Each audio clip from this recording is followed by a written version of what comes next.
Kid Niki is truly awesome. This rad and bad punk dude is out to rescue his spike-haired girlfriend, Princess Margot, from the clutches of the Stone Wizard. Armed with a razor-sharp sword, this miniature madman slices his rivals down to size. In this, Kid Niki, the Radical Ninja, from TOSE and Data East, released in 1987. We have finally made it to the first Kid Niki game, after going through the other two. Originally was an arcade game developed and published by IREM in 1986 and was later published outside of Japan by Data East. And the arcade game runs on the IREM 62 hardware, the same as Kung Fu Master. The difference between Kid Niki and the original Japanese version are minimal. Aside from text and translation, the most glaring difference is the main character's hairstyle. Kid Niki's hair is more punk rocky with wild spikes and a ponytail in the back, while Yancha Maru's hair has more subdued spikes and a top knot.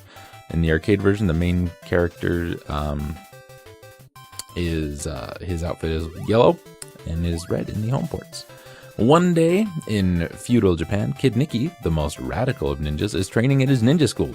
Suddenly, a passing bird is struck down by an arrow and lands at Niki's feet. Attached is a note explaining that Niki's girlfriend, Princess Margot, has been kidnapped by the evil Stone Wizard. With the cry of, "We'll help you!" Niki bursts through the wall of his school and sets off on his quest to save Margot. Kid Niki is armed with a spinning sword, which, according to the game's manual, has been passed down from generation to generation from the school of Chirin. In addition to the spinning sword, you can gain extra offensive power by collecting bells. The golden bell allows you to launch a projectile every time Niki spins his sword, and the silver bell creates a spinning force field. Most of these power-ups last for a limited amount of time. The game is divided up into 7 rounds, with a boss character at the end of each round. In '87, Data East released ports of the game for the NES, Commodore 64, and Apple II.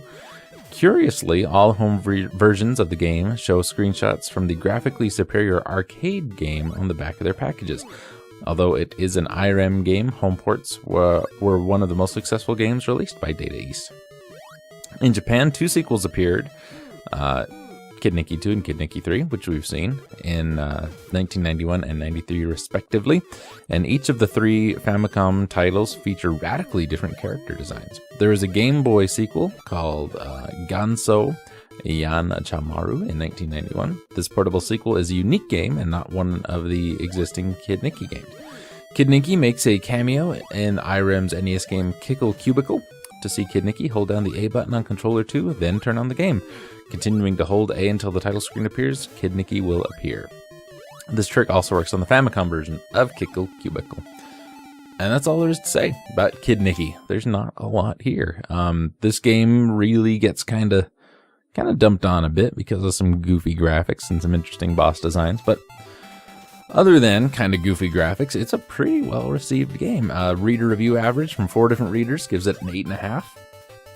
The rating average from 62 users gives it a 6.7, and I would give it a pretty solid 7. It's not a bad little action platformer. Bosses are a bit weird, a little tough, mostly because every time you hit a boss, you actually lose your sword and have to go pick it back up again. But not too bad. It's an alright game.